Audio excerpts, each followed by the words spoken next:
Hey, welcome everybody. It's Jack Canfield, your host. I'm here with another episode of Talking with Experts, and I'm really excited today. This expert is someone I actually know for a long time. He's an amazing person doing amazing things in the world and has come from what you might call a very ordinary background to become a very extraordinary individual doing extraordinary things. So my guest today is Dave Seymour. And I'll give you a little bit of a formal background of him, and then we'll dive into some questions that'll give you a sense of what's possible in life for you. So after 16 years as a firefighter and a paramedic, Dave launched his career, rapidly becoming one of the nation's top real estate investors. And his unabridged passion for business and real estate has put him on the radar of A&E television network, as well as multiple news organizations, including CBS, ABC, CNBC, and Fox News. And Dave's reality TV series called Flipping Boston posted the highest ratings ever for the A&E network at the time of airing. And Dave has been called a tell it all like it is, or tell it like it is mentor. He has partnered with investors on their very first real estate deal, as well as guided some of the largest investment firms in the nation through very complex transactions. And Dave is now the CEO of Freedom Venture Investments and manages a $100 million private equity fund investing in the Gulf Coast region of Florida. So Dave, welcome to the show. I'm really excited to have you here. Jack, not as excited as I am. And I tell you, I'm listening to that introduction and I'm thinking to myself, who's that guy? He sounds kind of cool. I wonder what he's going to say. And then I have to pinch myself because it's me. Thanks for having me, bud. I really appreciate it. Thank you. You're very welcome. I have that experience sometimes when people, when they introduce me and I go, wow, who is that? Who is that guy? Totally relate to that. Totally relate to that. For sure. Now, you're someone who's done a lot of things in the world and become quite successful. It wasn't always that way for you. And I know that you were exposed to the success principles and my philosophy of success. Talk about when that happened and what that was like for you. Yeah, Jack, it was pivotal. It really was one of those pivotal moments. You know me, man, I could go for 4 hours. So I'll try to be very cognizant of that time. But my story is very typical, Jack. I came from a working class background. I'm an immigrant to the States from England. My father said, work hard, don't lie, don't cheat, don't steal. Do your 8 hours of solid work for the man, pay attention, keep your head down, right? And don't ask any questions. Right. And it's kind of, you know what I mean, Jack? It's kind of very typical philosophy for society, whether it's England or America. So I followed the plan and I followed it all the way into financial ruin, to be frank with you. I immigrated, came to the States in '86, bounced around for a while, and eventually landed one of those good government jobs, Jack. I got myself a job as a firefighter and a paramedic just north of Boston, Massachusetts. And I loved it, Jack. I loved it, man. I loved the camaraderie. I loved the action. I loved the adrenaline rush. I always had a little bit of a dysfunction in me, if you will.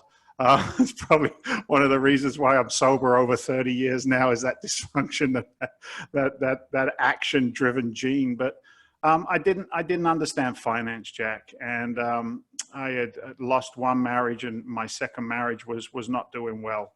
And it's funny, people fall apart more over finances, I think, Jack, than most other things. And the marriage wasn't good. I'd lost the ability to really communicate. And my house was in pre-foreclosure. It was right before the market crash. And I'm screaming and shouting at my higher power, my guy. And I'm like, help me out, will you? You know, I've done everything my father said I was supposed to do. I was working up to 120 hours every week for somebody else. And there was a commercial on the radio. Teach me foreclosure, and I went to a seminar. You know, as people do for personal development and for business opportunities and real estate and stocks, and I was seeking, and I learned a long time ago, those that seek shall find. And yeah, I found myself in a real estate seminar, and because of that, I then found myself looking for ways to be frank, to change. Because if I brought the same person into the business world that I bought into, you know, working 40 hours for somebody else, it wasn't going to work. I needed to develop my entrepreneurial spirit. And that's where I met you. I watched the movie The Secret. I read the book. And out of all of the experts on there, I dialed in with you more than anybody else. And once I saw the you know, the principles, it made sense. Those that seek shall find. And it's funny, Jack, I said this when I had a chance to meet with you. I sat in the firehouse very early in my career, and I was watching some video work that you were putting out. And I kind of like sent it out to the universe like I was trained to. And I said, one day, I'm going to sit down with Jack Canfield, and I'm going to say, thank you, Jack.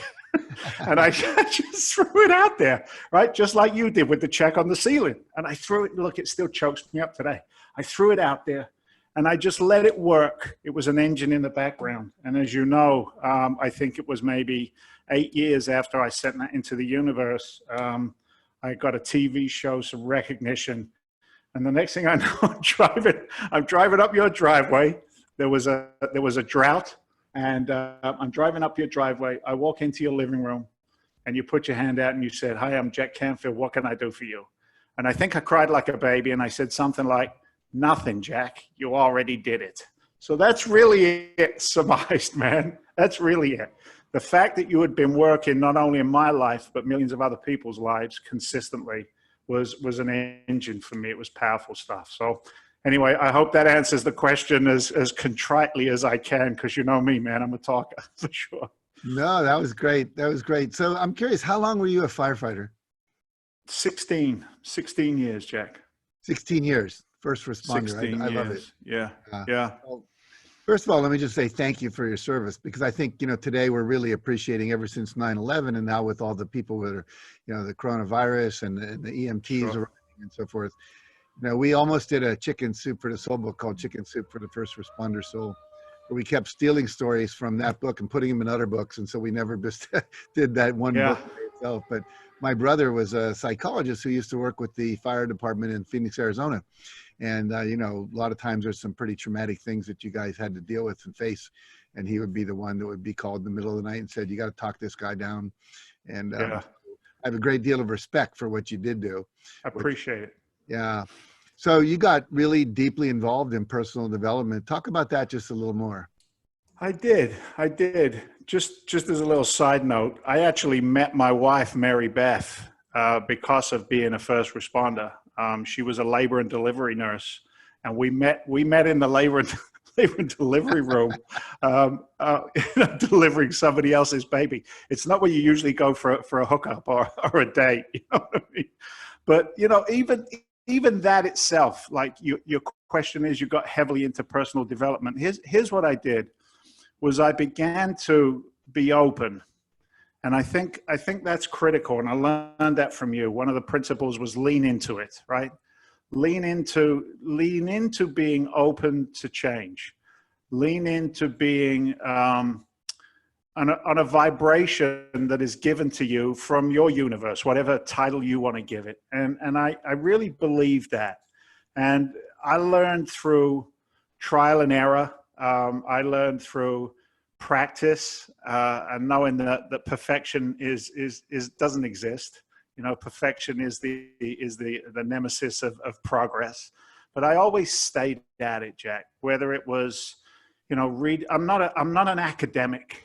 I say that so many times, like, Jack Canfield, you're known to me, I would say he's an academic, right?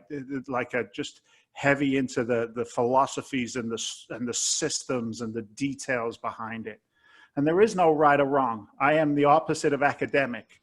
And yet we both create great things through personal development. My mother used to say to me, David, you're a bull in a china shop. And she's absolutely right. I learned that I can still be on the path of personal development, even if I just make a mess around me and bring the right people along afterwards to monetize it and put the pieces together. My wife says to me so often, Jack, she says, I forgot that I was married to Hurricane David, right? That's what she calls me. But she's the anchor. Like I've learned that I don't have to be, through personal development, a lot of therapy, sober 30 years, every meeting I went to was a therapy session, every couch that I laid on over the years, to process the past, whatever the past is for you. And, my wife would say to me, she'd say, Hurricane David is whirling today. And I used to say, and thank you for being the anchor that I need to keep me on the ground. I learned through personal development that my ego my my competitive nature and my entrepreneurship can sometimes get shielded with my ego, right? And it's like, I always have to check my motives. And I learned all of these things through personal development. What is my intention? Is my goal to leave a relationship, whether it's 3 seconds or 30 years? Is my goal to leave that relationship in a better place that it was in when I found it, when I left it? And if I can do that on any scale, at any time, money, people, COVID, no COVID, babies dying, babies being born, people live, people die. It's a process and a journey. And if I can keep that in the forefront, I've found great joy to come into my life. Am I perfect, Jack? Do I get it right every day? Dear Lord, no. Guilty as charged, Your Honor. Fail miserably. Consistently apologizing to my 10-year-old and my 8-year-old son because daddy's off somewhere else doing something else mentally and not being present. So, you know, personal development is a personal journey. It really is. When you ran the class, we were in Philadelphia, and it was a breakthrough to success class.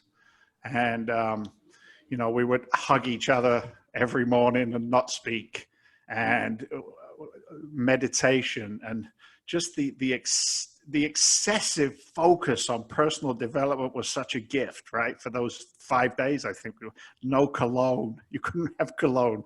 You couldn't try and like get a little love relationship going while you were there. That's not allowed either. And it was like, it made sense, right? You know, internal desires for sex and love and food and all of those things. Those are all core desires. They're there every day. We're thinking about a higher level of personal development, is what Jack would say.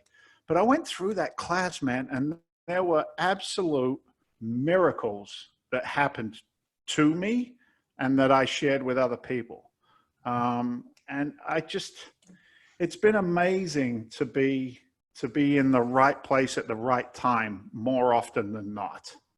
Think about that for a second. To be in the right place at the right time more often than not. Why me? Why did I get chosen to be in those places at that time? Real simple, Jack, because I made a conscious decision to do the work. You laid out the work, and I did it. Not all of it, not all the time, but I tried. Does that make sense? No, it totally makes sense. I think, you know, I always tell people, you know, you got to get off your couch, out of your house, and do the things that produce success. And most of those are uncomfortable, like leaving Boston, going to Philadelphia, spending 5 days away from your wife, who you absolutely love, and your kids and all that, because you're committed to your own development and knowing that that development will impact others around you, like the stone thrown into the pond that has a ripple effect in the world. And you, because you made a decision to leave what was an excessively, you know, 120 hours a week, you mentioned in the fire department, is a lot of work. Although some of that was sitting in the fire department waiting for something to happen. But the reality is that that had to be uncomfortable, you know, to go out on your own, to risk doing something you've never done before, to take a shot at investing your hard-earned money in something you weren't sure would work. And then also the personal development stuff, the seminars on real estate and investing and all that. And yet it's the people who do that work that get out of their comfort zone who in fact grow. You know, it's like you always say, if you want to lose weight, hang out with a lot of thin people and watch what they do. You want to be more successful, hang out with successful people and listen. Hold on a minute. Why are you going to bring up the weight thing? You can't even see. I've got the camera zoomed in. I ate my way through COVID, Jack. It's horrible. Well, one of my friends, right. They talk about the quarantine 15, you know, the pounds you gain, or one of my friends said recently, you either come out of this a hunk, a chunk, or a drunk. Yes. You work out all day because you got extra time, or you eat too much, or you drink too much. But nevertheless, I wasn't thinking of you when I said that, Dave. But it's all about me, Jack. Yes, there you go. There you go. I have a question. I'm just curious. You are doing your EMT thing. You bring in this woman, I guess, who was pregnant. I don't know what happened, but the birth where you met your wife. Yeah.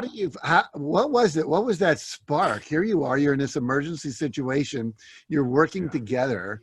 I just want to know Yeah. how you two fell in love with each other in that environment. That's crazy. That's crazy. I had my second marriage. It fell apart because I couldn't be present. My second marriage, I had an 8-year-old son who's now 25 years old, and I wasn't looking for love. I'd kind of written it off. But to circle to my point before, I had to do 24 hours of labor and delivery, and I had to witness or assist in 2 births. It was part of my training to be a paramedic rather than just an EMT. Oh, And I okay. walked into the labor, and Mary Beth was there at the nurse's station. And I said, "Hi, I'm David. I'm the paramedic student." And she said, "Oh, great. That means I'm stuck with you." She said, "I'm Mary Beth. I'm going to be your nurse." She said, "Whatever you do, don't stick yourself with a needle while you're on my shift." And that was how it started. And she was fiery. She's a tiny little thing, 5'2", probably 110 pounds, soaking wet, French Canadian. And look, man, you know this. There are people that come into your life, and for some reason, you pay attention. You can't always put your finger on it. Did I think she would be the mother of my children? No, I did. That wasn't my intent. But she had gone through some of her own challenges recently, the death of her brother. Her family was hurting. They were just hurting. And I brought sobriety to that relationship. I brought a level of, I would say, consistency to that relationship in a chaotic world. And very slowly but surely, I used to say to her early in that time together dating, I used to say, I pray that one day you see, when you look in the mirror, what I see. Mm. Yeah, that's beautiful. When I look at you. Because look, after many years of sobriety and being around people who self-medicate, you're tuned in to who's really there, the true essence of who we are. Mm-hmm. And I always used to say to her, "You're a beautiful, dignified woman. Let's find her." I said, "But I do have some contingencies, some structure." And I'd share about some of the things that were acceptable and not acceptable in my life. And she came along, and it's funny, Jack, she said to me, and we just spent one day together, and then another, and it grew. But she said to me, she said, "I don't want any children." I was 38, I think, when I met Mary Beth, and she was 27 or 28, no, 29. And she said, "I don't want any children." And I'm thinking, that's great. I'm good. I don't want any kids either. Well, she lied, because we then went back to the same, we went back to the same labor and delivery room that we met in, and delivered my first boy, Jefferson. He's now 10. And then my little devil incarnation, Bennett. He's now 8 years old, and he just doesn't care. He's a little mini me, Jack, and he scares me to heck. I'm like 250-pound disciplinarian, and this little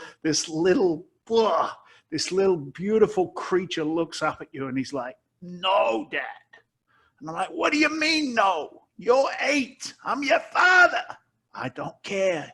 You don't understand." And he's like defending himself over and over again. So, my life's nuts, man. I'm 53 years old, and I got to play the 27-year-old game. It's great. I wouldn't have it any other way. So yeah, she's the rock that I get to stand on. Ah, that's beautiful. So I can look cool. That's the truth of the matter. And it's work. It ain't easy, brother. It's work. Yeah, I hear you. Parenting is one of the greater challenges of the world, as well as the relationship. Like Sure. you, I'm in my Sure. third marriage, but we've been together 23 years. And, I was gone a lot too in the first 2 marriages, where I was on the road all the time teaching, and that wasn't good for the relationship. It wasn't great for the children. So I can totally relate. Now with COVID, I'm home. Been home. I've been home for 5 months. Well, 6 months, longer than I've ever been home in my entire adult life without traveling. And isn't that crazy? I've been out of the house 5 days, 5 times. I've gotten in my car since March 10th. And the last time I did it, I went out to get in my car, and I noticed there was a what do you call it, a spider web between the tire and the wheel well of my car. I hadn't driven it for so long. So I'm curious about, let's use that as a segue for a minute. Here we are in Sure. COVID-19 lockdown and all that, Yeah. at least in California. And, you're in the real estate business of flipping houses. You're also an investor, and you've got this investment group now. How have you been pivoting or dealing with COVID-19? How has that affected you? Yeah. How have Great questions. Look, Jack, you know this. I mean, this is core principle education. We're in a position now, culturally, where we are dominated by fear. Fear is the dominant emotion, period. And they call it sheet therapy, right? You just pull the sheets up over your head and hope it all goes away. And society-wise, all of that fear manifests and grows. It has such a snowball effect to it. What that does in business, fortunately, unfortunately, however you stand on the fence or the line on it, it creates amazing opportunities, because everything that's up is now down, and everything that was down is now up. So in single family houses, for example, I have probably walked away, Jack, from 10 deals that I would have jumped on pre-COVID. And when I say a deal, I mean buy a house, fix it up, and sell it. Well, I've walked away from them. And the question will be, well, why did you walk away from them? What was COVID's impact? Well, COVID, because the government has now gone out and bailed out the problem without physically letting it happen. And what I mean by that is all those trillions of dollars that the government has put into the economy. And I'm not going to do a political thing, Jack. We can't. But what we can say is every action has a reaction. So the action of all that additional stimulus capital, forbearances on foreclosures, you don't have to pay your rent. All of these situations create massive uncertainty for real estate investors who have the intelligence to ask the questions. So I stepped back in the early part of the year and looked at it. And I said, here's what I have to do. I have to control the capital. I can't be relying on Wall Street to buy mortgages. I can't be relying on going to my smaller banks for loans. I can't do it. I have to control the capital. And if I control the capital, then I can buy assets based on their current value in the multifamily arena where we invest now, large apartment complexes, primarily in the Gulf Coast region, because I've got a fantastic team down there. But with those assets, I buy them based on what their value is today, not a pro forma, because we don't know what tomorrow brings. And then I just look at the past 12 months of income on these assets, and then I make a financial decision. And what that does is I'll be frank with you, Jack, it takes me out of myself. I don't have time to be scared, right? Because if I'm in motion, if I'm moving forward, or as Jack says, leaning into it, right? I don't have the time to sit still and worry. A friend of mine years ago said to me, he said, write down a list of the problems that you perceive you have. He said, now on that list, he said, write down the ones that you believe God can take care of, or your higher power, or your belief, whatever you want to call it. He said, and then write down the list of things that you believe you can take care of. He said, and put that list in 2 bags. He said, and then revisit it 3-4 months from now and see how God did in comparison to how you do. And it's that process of letting go of all of the angst that is out there right now in the marketplace. We have a saying in AA, and it says, let go and let God. I can't, he can, I think I'll let him. And I kind of use those philosophies in business today. I can't control what's going to happen in 6 months from now. What can I control today for my investors and for my business is I use ultra conservative analysis. I protect principle, hedge the downside, and accelerate the upside. And that's very big picture. If we went super details, we'd be here for a month. But that's really what COVID has created. It's created a massive amount of volatility, as we know, in the marketplace, volatility in analysis of single family homes. And it's interesting if you think about the interest rates and what the banks are doing. I mean, it's a crazy time, Jack. So look, within all of this chaos are massive opportunities. And my goal as an investor for myself, like I said, and my investors, is to pick the right deals. And we've been able to do that. So yeah, crazy. Cool. So let me take you backward in time a little bit from now. Okay. You started this very successful Flipping Boston television show. Yeah. And we had talked earlier about how the principle just lean into it was part of that. Can you talk about that? Yeah. I went to that seminar for a company that doesn't even exist today. It was an educational company, and you and I have debated, the seminar world, and investments and sales and those kinds of things. But I went into that, and I looked at Mary Beth when we went to a 3-day class, and my house was in pre-foreclosure. It was a crazy time. I had $70,000 in unsecured credit card debt when I walked into that class. And Mary Beth and I had either just got married or we were dating maybe a year or so. And I began to hear financial education as well as real estate. And also, it's always under tow with personal development, right? They go hand in hand. They're not apart from each other as far as I'm concerned. And at the end of this class, it was $27,000 to invest in some real estate training. And that was the first day I leaned into it. And I said to Mary, she said to me, "What do you think?" I said, "Here's what I know, baby." I said, "I can't keep doing what I've been doing. I'm running out of hours in a week. I've lost 2 marriages. I've almost lost myself." I said, "I have to do something different." And the rock that she is, that was the day that she leaned into it with me, Jack. And she said, "Go get them, killer." She said, "I'm proud of you and I love you." She said, "I'll support you in whatever it is you want to do."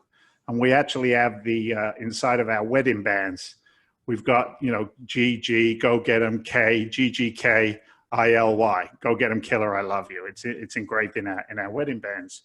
And she leaned into it with me. And what I did was I took the first step. I think it's Martin Luther King that says you don't have to see every step to descend or ascend a staircase, or something along those lines. I'm not sure. Maybe that was your quote. I don't know, Jack. But it was like I took the first step in faith and leaned into it. And when I met resistance, I prayed, I meditated. Am I going in the right direction? Am I going in the wrong direction? And I listened. Those that seek shall find. I listened for answers. I prayed. I kept moving forward. I checked my motives. I leaned into it a little bit more and a little bit more. And I started getting some results. And the people who were educating me back then noticed my results. People started to pay attention, Jack. And they said, "That kid Seymour seems to be going out there and kicking ass and taking names. Well, what's he doing?" "Oh, really? He's actually doing what we taught him to do? That's amazing." Oh my Lord, it actually works. And they said to me, do you want to teach? And I'm like, "What are you talking about? I'm only $50,000 in credit card debt, and you want me to go teach financial, education and real estate?" And there was a speaker that said to me, his name was John Childers. I don't know if you know John, Jack. I know. I've heard him speak. Yeah. Yeah. John's old school, and I was doing some training, and I said to him, I said, "John, I feel like a fake." He said, "Well, what do you mean?" He said, "You're one of the best storytellers I've ever heard." And I'm like, "Well, thank you very much. I still feel like a fugazi, like a fake. I'm talking financial independence. I'm broke as a joke. What do you mean?" He said to me, "David," he said, "what we do is he said, first of all, you can be a reporter. I can't be Jack Canfield. There's only one Jack Canfield, but I can report Jack Canfield's trainings and teachings and success like I did with, I trained the trainer online. I can report that power and I can share it with people." He said, "And if you're okay with reporting other people's successes until you get your own, then you could be very, very good at sharing financial education, some personal development and those kinds of things." He said, "David, there's a lot of hope in the world, and hope comes with a price. Some people will pay it and some people won't. You're not responsible for everything that happens afterwards. Stand in integrity, deliver the truth, and own it. Own every moment. Still gets me again. So I took that and I ran with it, Jack. I ran with it. I leaned into it. And out of that, I sent one of the educators that was kind of like in that sphere of teaching. And we do multiple speaker events in those days, as you know. Brunson was his name. He's an online guy. And he sent me a link in 2008, I think it was. He sent me a link, and it said that this film company in New York was looking for new talent for a TV show. And I was like one of many, I'm sure he sent a link to. So it was a vanilla, it was a vanilla application. So I'd now been surrounded by people who thought differently, acted differently, reacted differently, like they were on a different level, because now I'm in with entrepreneurs and millionaires, and I'm rubbing shoulders with guys like you. Even though it was through the computer, I'm still hanging out with Jack in my head. So my reactions to things are now different. So I looked at this vanilla application for the TV show, Jack, and I went, how can I make it different? Because there's going to be thousands of people who want their 10 minutes of fame. I loaded mine with profanity.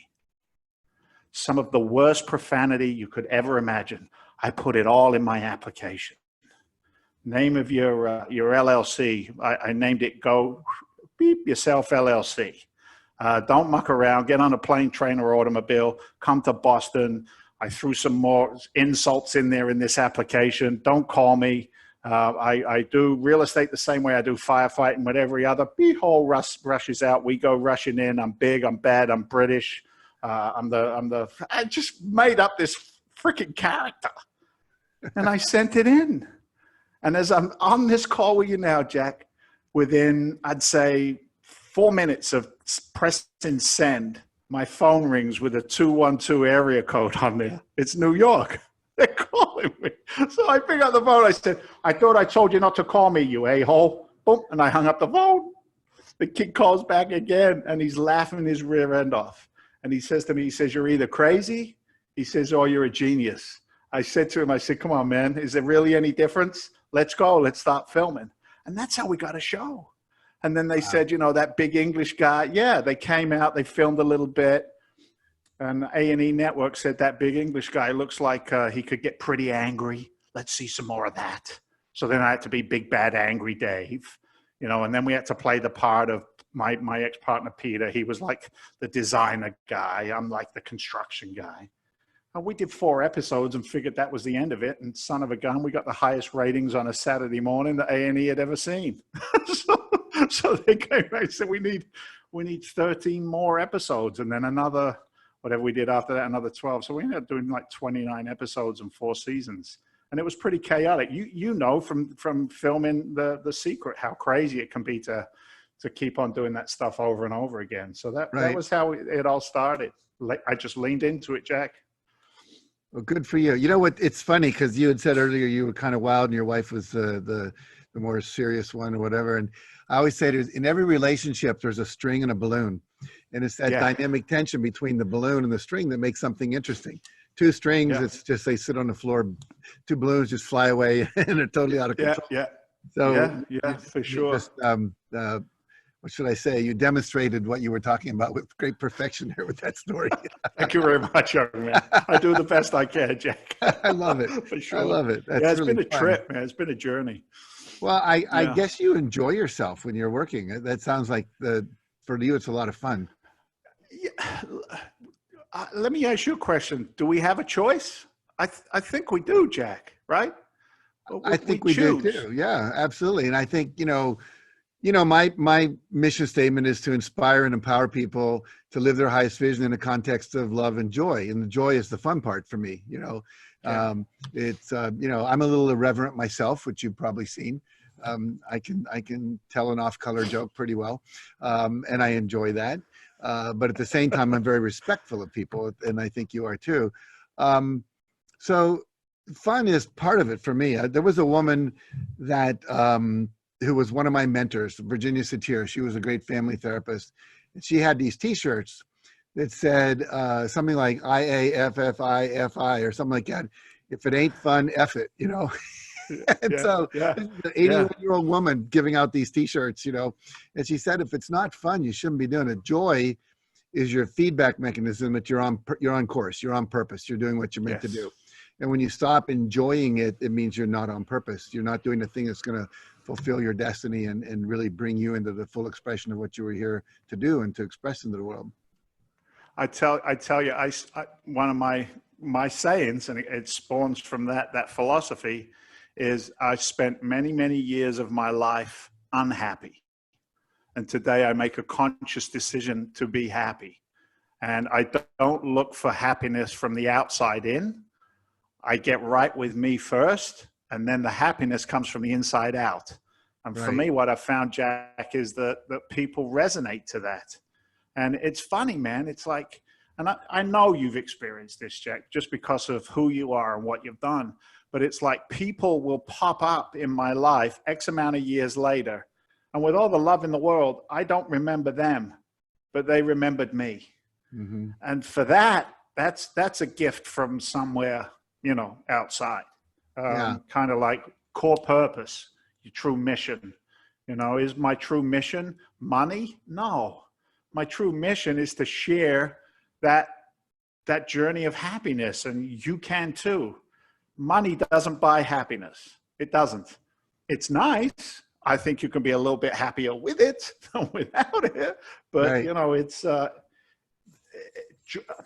it's corny. But if it doesn't feel like work, Jack, it's way too much fun. Don't tell anyone.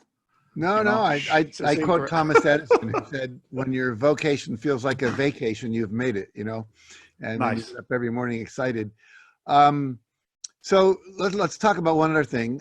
You have taken our Train the Trainer online program. You've also been to BTS and so forth, Breakthrough to Sure. Success. Talk about what the experience was for you doing Train the Trainer online. Yeah, Train the Trainer online. I get easily distracted. Okay, I do. I'll be guilty as charged, Your Honor. But what I found is that Train the Trainer allowed me to tap back in whenever I needed to.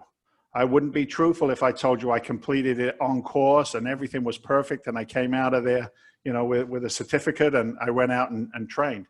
That would be a lie.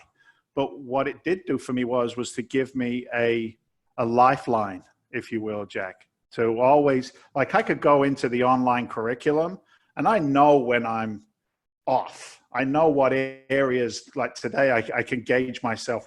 And if I don't, Mary Beth is more than happy to point out where I'm off and when things are perfect. But I can go with that curriculum, which is designed to train somebody else. But let's just be honest, man. I'm really just training myself over and over again as well, right? Mm-hmm. Some of your students I know take it and go out and do fantastic things and, influence, people all over the world. But for me, I always had a resource. It was almost like a safety net. And here was the beautiful part of it. I find myself delivering without even thinking. So maybe I'm in a partner's meeting, or, I've got to have an unpleasant conversation with really great people sometimes. It's just part of business, part of life. And yet I've got a background from Train the Trainer online that allows me to step into those arenas truly looking for win-wins instead of win-losses or lose-lose. I don't want to sign up for that stuff. So that was what Train the Trainer was. It gave me tools that I can bring that to my company as it grows, but at the same time, it keeps me grounded, Jack. It keeps me on point, I think, is probably one of the biggest benefits I got from it. Does that make sense? Yeah, totally. And it's interesting because in this day of COVID, we had to pivot everything to online. We had that online course before COVID happened. We had the Breakthrough to Success online. Thank God. Because when I came back from India from a month of over there, just working on my longevity, my health, I moved to a plant-based diet with a little bit of fish. And I lost 12 pounds when I was there, lost another 15 when I got back. And so I get back on March 1st, and on March 10th, COVID really takes off, like in the East Coast. And then by March 16th, our governor is saying no more trainings. You can't have people more than 10 in a ballroom. And then it was like nobody is allowed to meet. And so we had about $500,000 in deposits that we had to either return, or we had to say, okay, we're going to create an online program that will give you the same benefit as you'd signed up for these, Train the Trainer Live or Breakthrough to Success Live. And fortunately, we did that. We pulled it off. It was not easy. As you know, it's a lot of, people want to get up close and personal and do the Sure. hugging and the dancing and all the things you talked about earlier, which are fun. And, but at the same time, that was where we had to go. And I think what we're finding is that we're having the same amount of effect online as we were having live. We've made it more interactive, and we're delivering live online, if you will, like, where it's me in real time. Yeah. So I'm really glad to hear you say that. And I hear this from a lot of people, Dave, that train the trainer online, that they got as much out of their own personal development as they did out of anything they would teach anyone else. Because I always say, if you're going to teach it, you have to live it at some level. And so you first have to take responsibility for yourself. You have to learn how to set goals, visualize, affirm, do all those things. And so I'm glad to hear you saying that for you. I always like to ask this question before I wrap up an interview, which is there a question you wish I'd asked you that would allow you to talk about something you want to talk about before we end this wonderful interview here? No. You know why I can answer that in honesty? Because I have faith. Whatever we talked about, we were meant to talk about. I know we shared a couple of Q&A questions between each other. Let's just be grown-ups.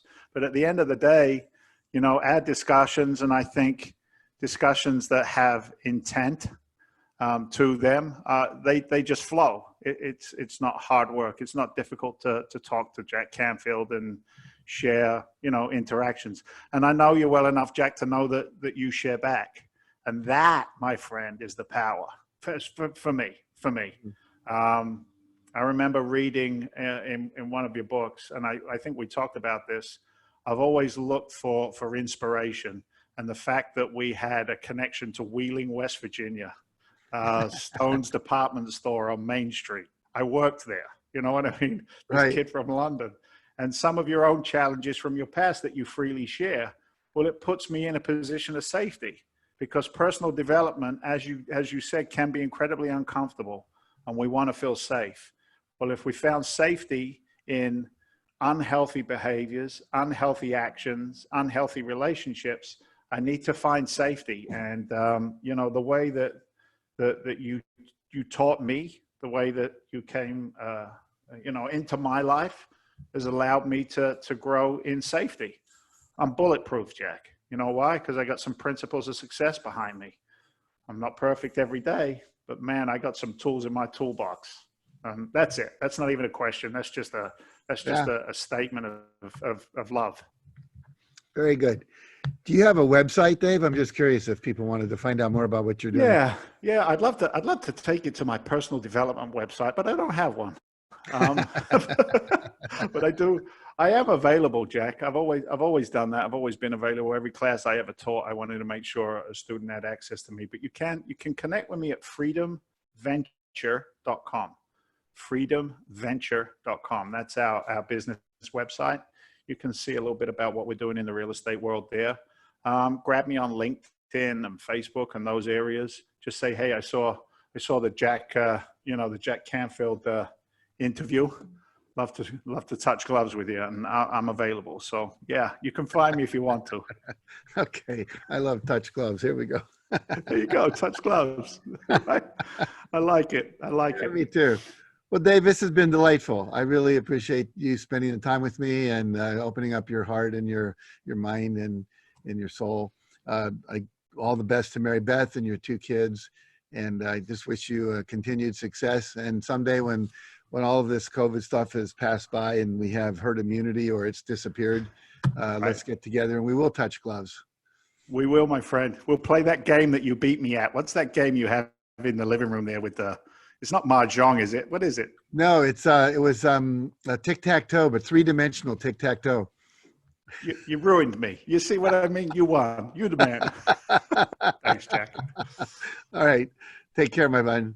I love you and I appreciate this, and I look forward to the next time. Thanks, brother.